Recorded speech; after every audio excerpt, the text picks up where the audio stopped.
الله تعالى وتبارك في القرآن المجيد. بسم الله الرحمن الرحيم. ألا إن أولياء الله لا خوف عليهم ولا هم يحزنون الذين آمنوا وكانوا يتقون. صدق الله مولانا العظيم وصدق رسوله النبي الكريم الرؤوف الرحيم. اللهم نور قلوبنا بالقرآن وزين أخلاقنا بالقرآن وأدخلنا الجنة بالقرآن ونجنا من النار بالقرآن. قال الله تعالى وتبارك في شان حبيبه مخبرا وآمرا إن الله وملائكته يصلون على النبي يا أيها الذين آمنوا صلوا عليه وسلموا تسليما. الصلاة والسلام عليك يا رسول الله وعلى آلك وأصحابك يا محبوب رب العالمين. الصلاة والسلام عليك يا نبي الرحمة وعلى آلك وأصحابك يا رسول الملاحم. تمام حمد و ثنا، تعریف و توصیف اللہ جل مجدہ الکریم کی ذات بابرکات کے لیے، جو خالق کائنات بھی ہے اور مالک شش جہات بھی.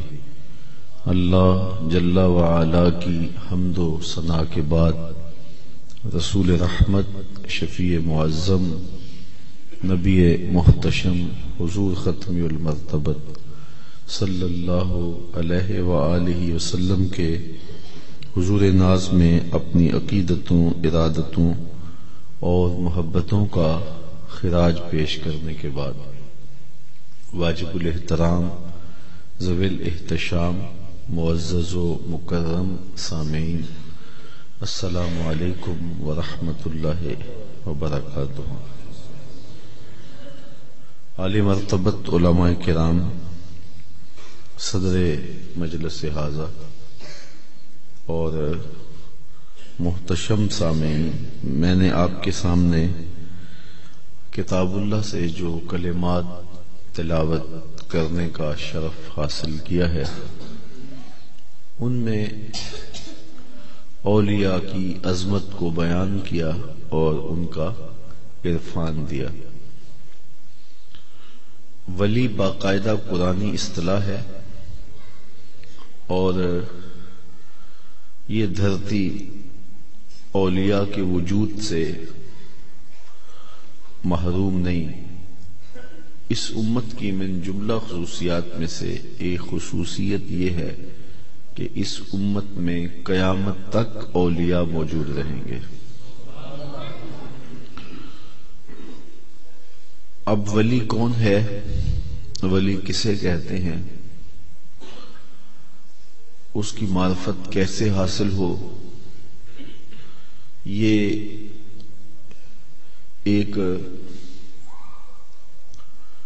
مشکل اور پیچیدہ موضوع بھی ہے، لیکن اس کے لیے جو ہمیں معرفت کا طریقہ دیا گیا ہے وہ انتہائی سادہ سا فارمولہ بھی ہے. بعض نے تو کہا کہ ولی کی پہچان بہت مشکل ہے، حتیٰ کہ ولی را ولی می شناسد، ولی کو ولی ہی پہچان سکتا ہے. لیکن وہ مختلف مدارج اور فائز المرام اور مختلف مقامات رفیع پر جو لوگ فائز ہیں ان کے مراتب کے حساب سے ہے. باقی ولی کا جو سادہ مفہوم ہے، اللہ کی قربت کا مقام رکھنے والے یہ لوگ جو ہیں، ان کی معرفت ہمیں کتاب اللہ نے دی ہے اور وہ دو نشانیاں بیان کی اس آیت کریمہ کے آخر میں، الذین آمنوا وکانوا یتقون. یہ جو جنہیں خوف نہیں ہے، جنہیں حزن و ملال نہیں ہے، جو اس مادی دنیا میں ایک خوبصورت زندگی گزار رہے ہیں اور اخروی زندگی میں غموں سے دکھوں سے آزاد ہوں گے، عذاب الہیہ میں شکار نہیں ہوں گے بلکہ اللہ کی رضا کے حصار میں ہوں گے۔ یہ کون خوش نصیب لوگ ہیں؟ ایمان اور تقوی رکھنے والے لوگ۔ تو یہ دوگانہ شرائط ہیں جو اہل اللہ کی معرفت کے لیے ہمیں دی گئی ہیں۔ امام فخر الدین رازی علیہ رحمہ تفسیر کبیر میں لکھتے ہیں کہ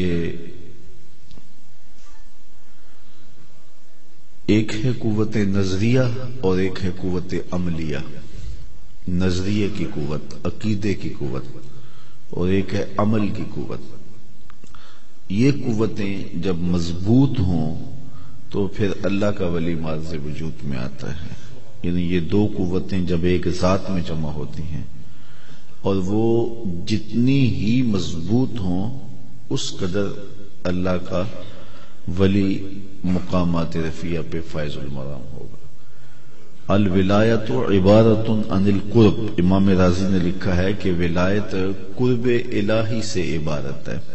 تو جس کو اللہ کی قربت زیادہ ہوگی وہ بڑا ولی ہوگا۔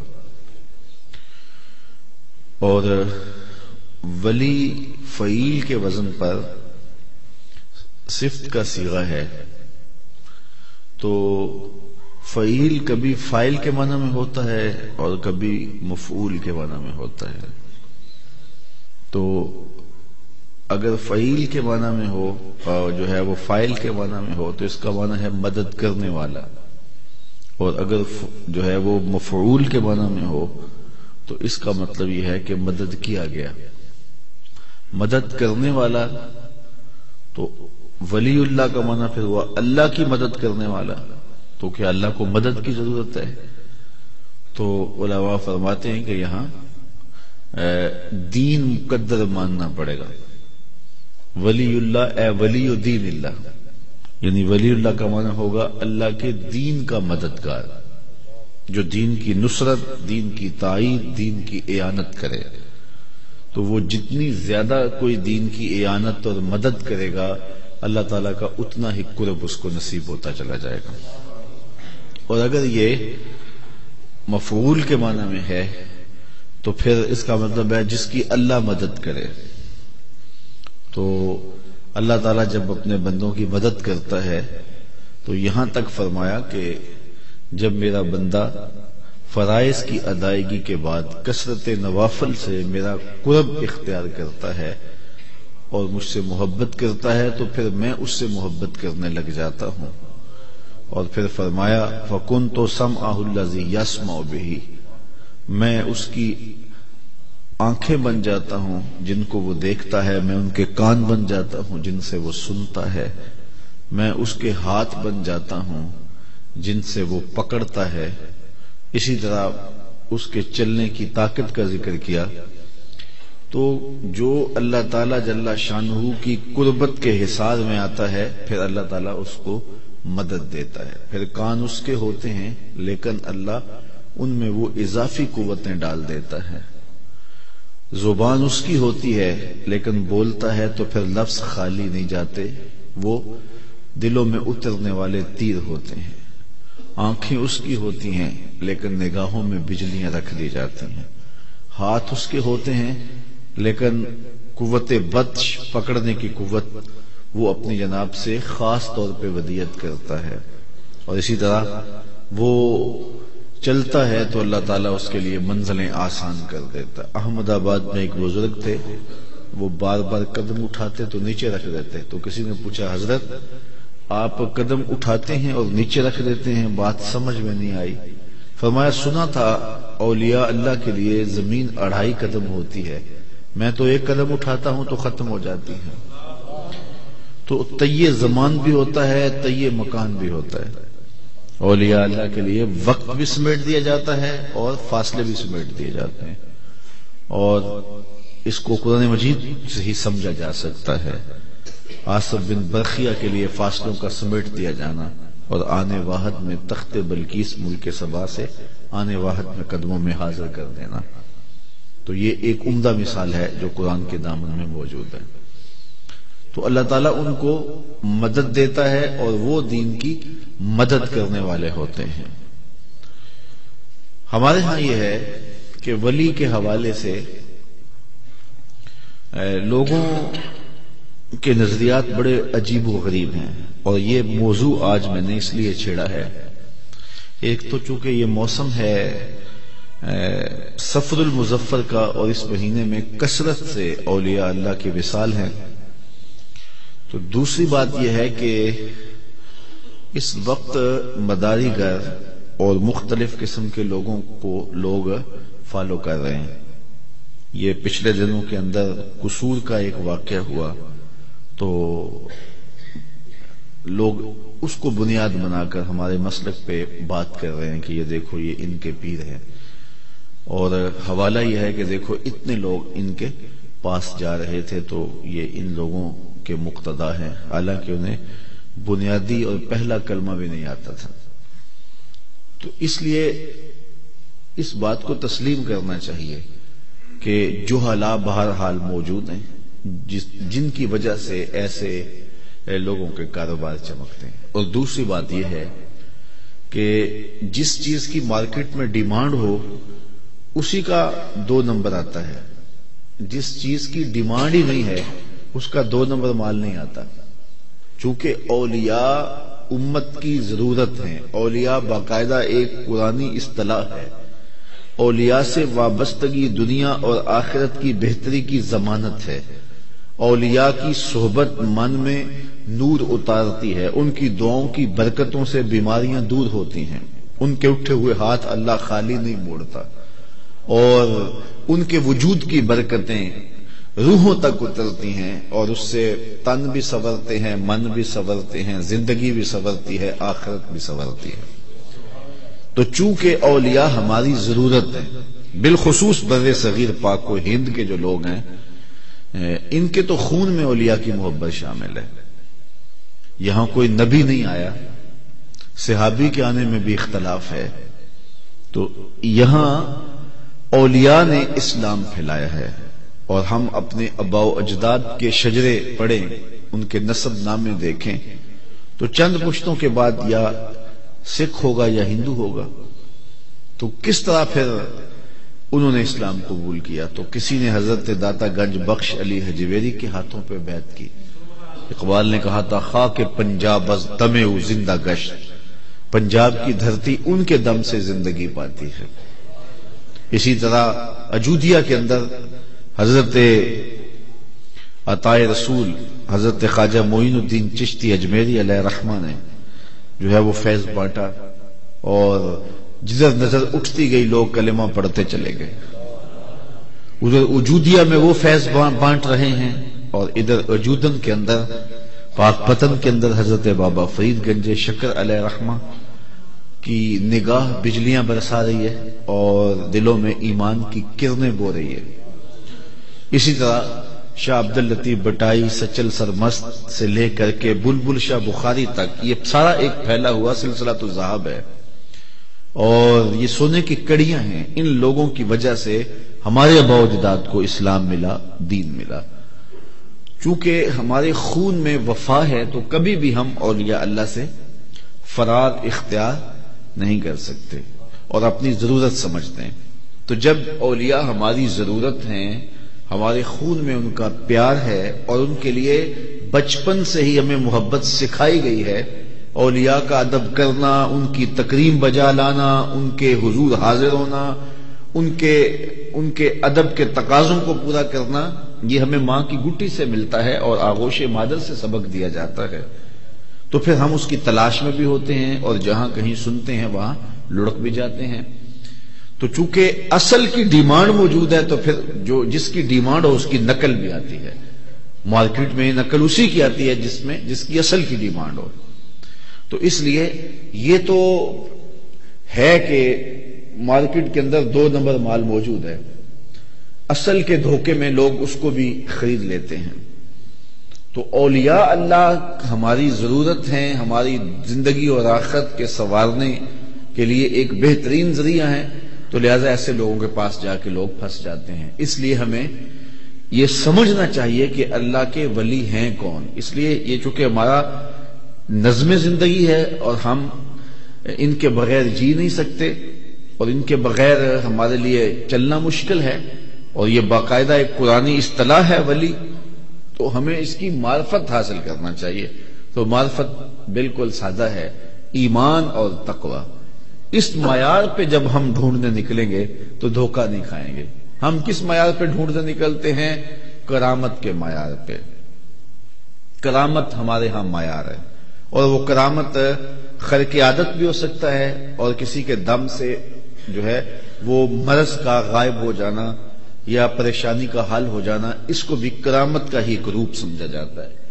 تو جس سے ہمیں شفا مل گئی، جس کے ذریعے سے یا جو ہے وہ کوئی خرق عادت عمل کسی کے ہاتھوں سے ظاہر ہو گیا، یا ظاہر نہ بھی ہوا، مشہور کر دیا گیا۔ مریدین کا ایک حلقہ ہوتا ہے، اور یہ جو کاروباری لوگ ہوتے ہیں یہ بھی بڑے فنکار ہوتے ہیں، تو اس کو معروف کر دیتے ہیں، تو معروف ہو گیا، یا حقیقتاً اس سے کوئی ایسی چیز کا صدور ہوا، یا جو ہے وہ کسی اس کے دم سے یا اس کے کسی ٹوٹکے سے کسی کو وہ فائدہ پہنچ گیا، تو پھر اس کو ولی سمجھ لیا جاتا ہے، اس کے پیچھے لوگ دوڑ پڑتے ہیں، جبکہ یہ قطعاً معیار نہیں ہے۔ کرامت بھی معیار ولایت نہیں، حالانکہ کرامت کا من حیث الکرامت انکار کفر ہے۔ اگر کوئی کہے کہ میں نہیں مانتا کرامات کو تو وہ کافر ہے، اور وہ کرامات جن کا بیان کتاب اللہ میں موجود ہے ان کا انکار بھی کفر ہے۔ جس طرح آصف بن برخیہ کا تخت بلقیس لانا، حضرت سیدہ مریم کے حجرے میں بے موسم پھلوں کا موجود ہونا، اسی طرح اصحاب کہف کا جو ہے وہ کتنی مدت مدید تک سوئے رہنا، اور قدرت ان کی کروٹیں بھی بدلتی رہی۔ تو یہ کرامات ہیں اولیاء کی، ان کا انکار بھی کفر ہوگا۔ اسی طرح حدیث میں بھی کچھ کرامات کا ذکر ہے، اگر وہ حدیث متواترہ ہیں تو انکار کفر ہے، لیکن متواترہ نہیں ہے، دیگر حدیث میں جو ہے وہ کرامات کا بیان ہے، تو ان کا انکار بھی گمراہی ہے، چونکہ وہ حدیث کا انکار لازم آئے گا۔ تو اب سوال یہ ہے کہ یعنی کرامت، اگرچہ کرامت بھی اصطلاح شریعت ہے، کرامت بھی برحق ہے، اور کرامات کا انکار بھی کفر ہے، اور کرامات موجود ہوتی ہیں، لیکن اس کے باوجود کرامت ولایت کو پہچاننے کا معیار پھر بھی نہیں ہے۔ کیوں؟ ہاں، کسی کو ولی پہچان لیں، کسی کی معرفت جو قرآن نے ضابطہ دی ہے اس کے ذریعے سے کسی شخص کی ولایت کی سمجھ آ جائے، اور پھر جو کرامت ہوگی وہ اس کی ولایت کی تصدیق کے طور پہ ہوگی، لیکن معرفت جو ہے وہ کرامت کے ذریعے سے نہیں ہوگی کہ کرامت ہے تو یہ ولی ہے، نہیں، ایمان اور تقوی ہے تو ولی ہے۔ اب کرامت ہے تو پھر یہ اس کی ولایت کی تائید ہو گئی، تصویب ہو گئی، تصدیق ہو گئی۔ تو معیار کرامت نہیں ہے، معیار جو ہے وہ ولایت کے لیے ایمان اور تقوی ہے۔ اس پر بہت سارے لوگوں نے بہت کچھ لکھا ہے، لیکن سب سے خوبصورت حضرت داتا گنج بخش علی حجویری علیہ الرحمہ نے کرامات کے باب میں لکھا، اور ایک ہی مثال آپ نے دی جس سے یہ سارا مسئلہ حل ہو گیا۔ آپ فرماتے ہیں کہ حضرت شیخ ابراہیم الخواص بہت بڑے بزرگ ہیں، جنگل میں جا رہے تھے، تو کوئی شخص آپ کے پاس آ کے کھڑا ہو گیا، کہا کہ آپ ابراہیم الخواص ہیں؟ فرمایا ہاں۔ اس نے کہا کہ میں آپ کی قربت میں کچھ دن گزارنا چاہتا ہوں تاکہ آپ کی صحبت کا فیض پاؤں۔ شیخ ابراہیم الخواص فرمانے لگے کہ میں تو بڑا کٹھن سفر کر رہا ہوں اور تم میرے ساتھ چل نہیں پاؤ گے۔ اس نے کہا کہ جناب نہیں، میں آپ کے ساتھ جانا چاہتا ہوں۔ شیخ ابراہیم خواص فرمانے لگے کہ مجھے تیرے وجود سے کفر کی بو آتی ہے۔ اس نے کہا میں عیسائی ہوں اور دیار غرب سے چل کے یہاں تک پہنچا ہوں، آپ کی صحبت میں رہنے کی تمنا تھی، اور مجھے آپ اپنی صحبت سے محروم نہ رکھیے۔ شیخ فرمانے لگے کہ میری صحبت میں بڑی تکلیفیں تمہیں گوارا کرنا پڑے گی، صبر کر لو گے؟ اس نے کہا جی میں صبر کروں گا۔ فرمایا چلو آ جاؤ میرے ساتھ۔ سفر پر گامزن ہو گئے۔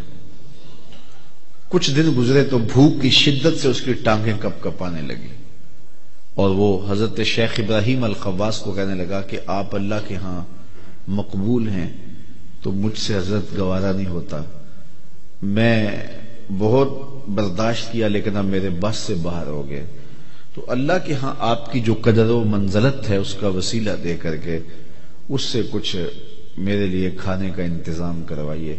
فرمایا میں نے کہا تھا کہ میرے ساتھ تم گوارا نہیں کر سکو گے سفر کی صعوبتیں۔ اس نے کہا جی میں نے بالکل وعدہ کیا تھا لیکن اب میرے بس کا روگ نہیں رہا۔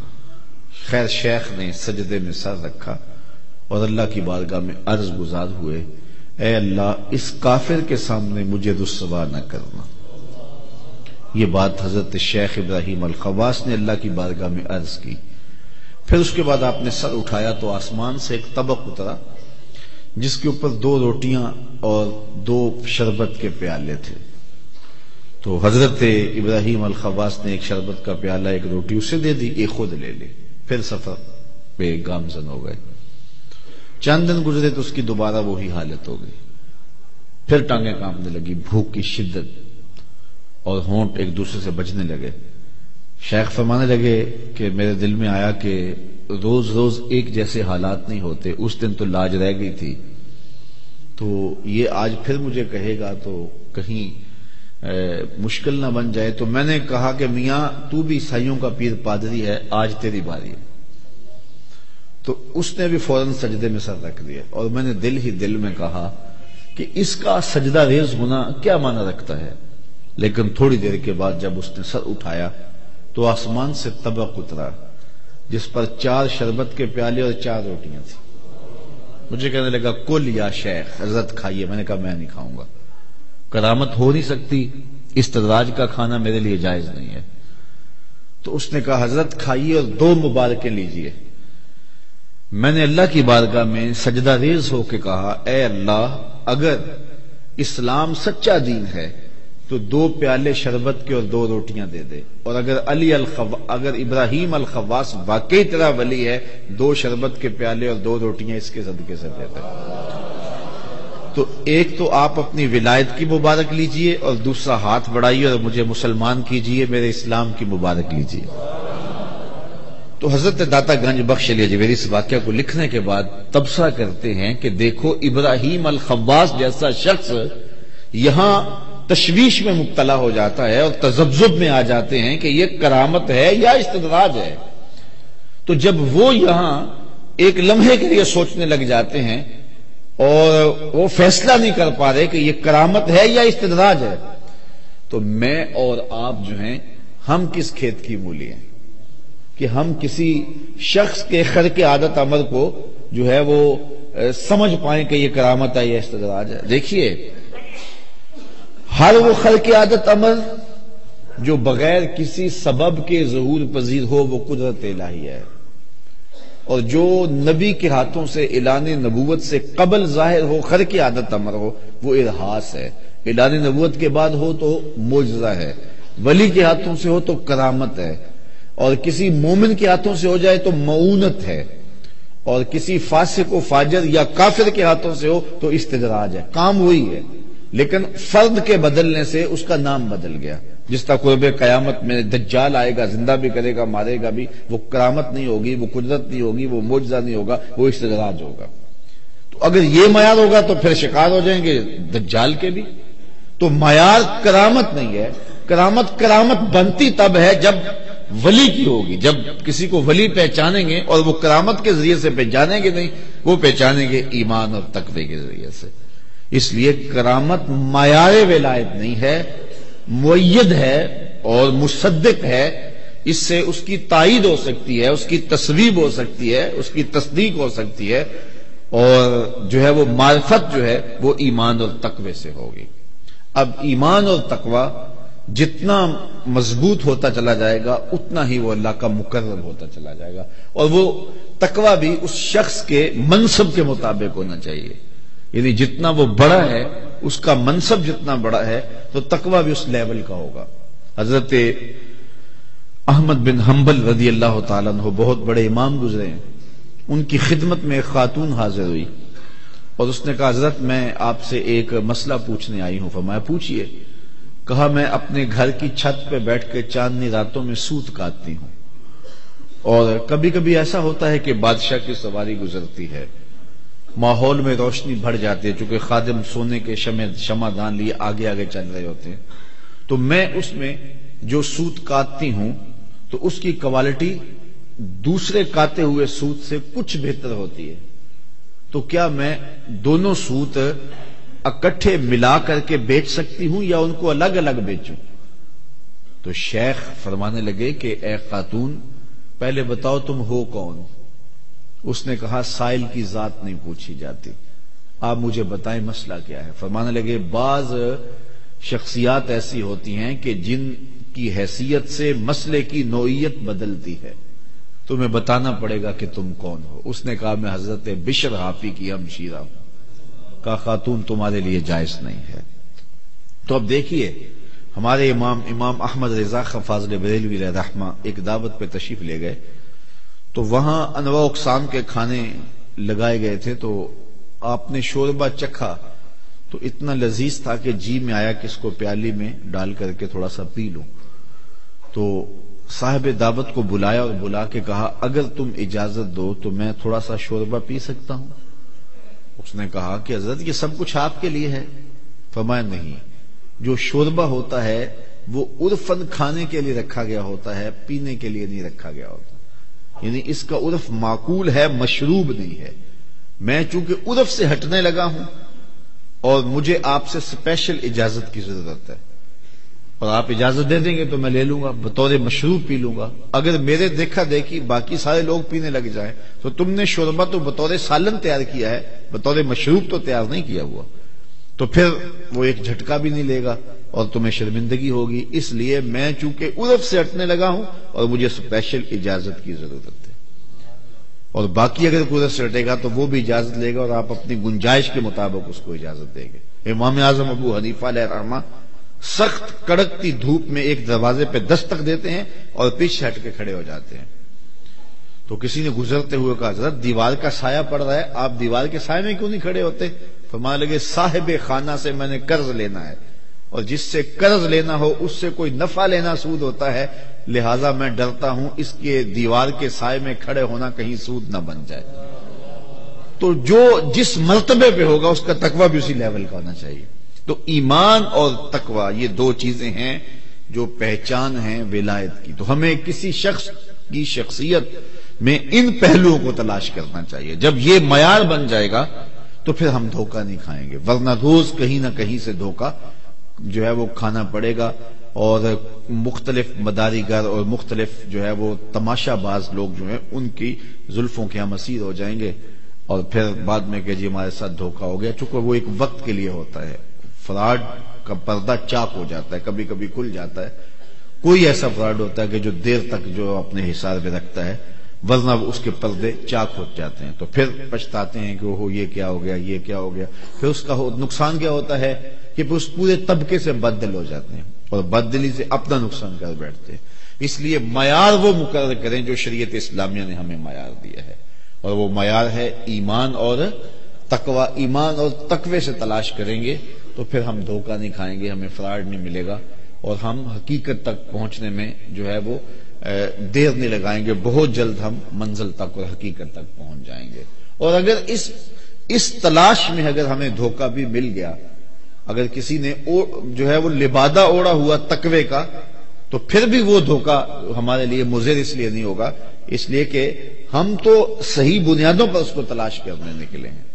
حضرت عمر رضی اللہ تعالی عنہ کی عادت یہ تھی کہ جو غلام زیادہ لمبی نمازیں پڑھتا اس کو آزاد کر دیتے۔ غلاموں کو آپ کی اس طبیعت کا پتہ چل گیا تو وہ لمبی لمبی نمازیں آپ کے سامنے پڑھے تو حضرت عمر آزاد کر دیں۔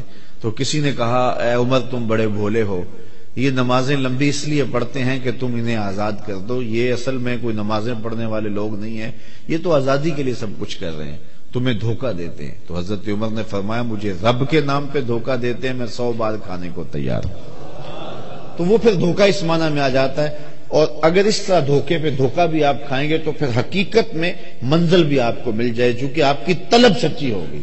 لیکن وہ جو دوسرا معیار اس میں آپ کی طلب سچی نہیں، آپ کی اپنی ضروریات ہیں، اپنی کمزوریاں آپ کی، اور آپ ان کمزوریوں کے تحت جو ہے وہ کسی کو تلاش نکلے ہیں۔ چونکہ مقاصد بیعت کے یا مقاصد اللہ کے ولی کی قربت کے جو ہیں وہ اغراض کے ہیں، قرب الہی کا حصول ہمارا مقصد زندگی نہیں ہوتا ہے۔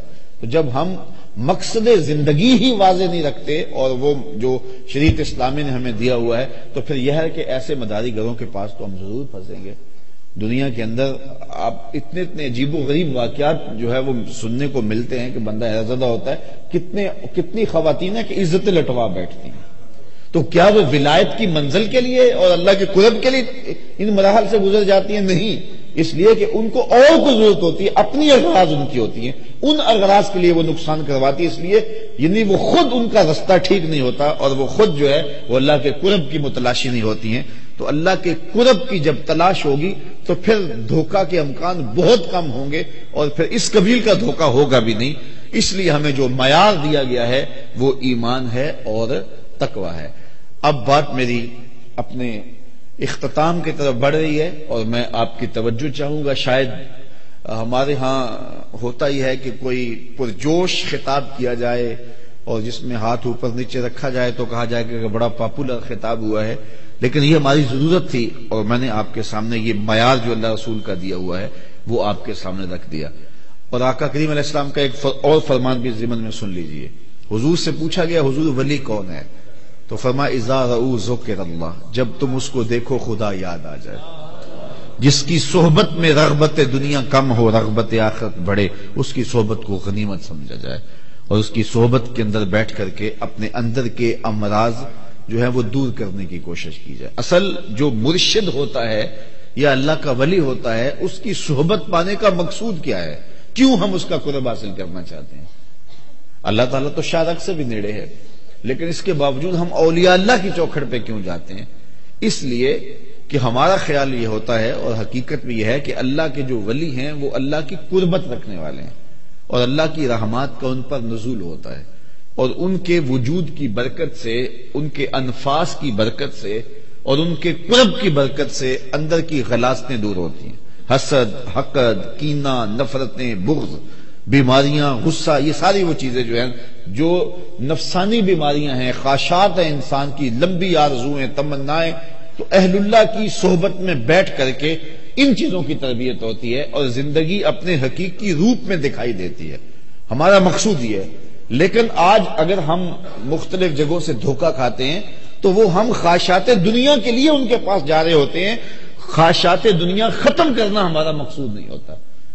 میرے پاس ایک زمانے میں ایک صاحب آئے تو مجھے کہنے لگے جناب سے ہم بیعت کرنا چاہتے ہیں، تو میں نے کہا کہ میں تو اس طرح کی نئی کوئی صورتحال رکھتا، کوئی دوست احباب اگر آ بھی جاتے ہیں تو بس ان کو بار بار کہتا ہوں میاں سوچ لو، دل کا سودا ہے، جلدی نہیں کرنی چاہیے، دل اسے دینا چاہیے جو کم از کم دل بھر تو ہونا۔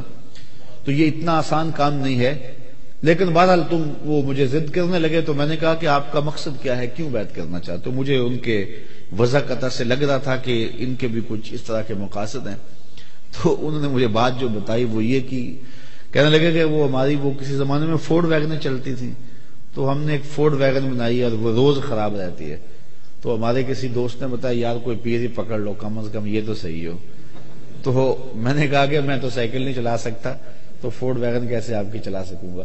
تو جب ہماری ترجیحات یہ میں ایک مثال سادی سی دی ہے اور اس سے بہت کچھ سمجھا جا سکتا ہے کہ ہماری اگر ہم دھوکہ کھاتے ہیں تو ہمارا مقصد ہی نہیں ہوتا ہے خدا کا قرب حاصل کرنا، ہمارا مقصد ہی نہیں ہوتا ہے کہ اندر کی بیماریوں کی اصلاح کرنا۔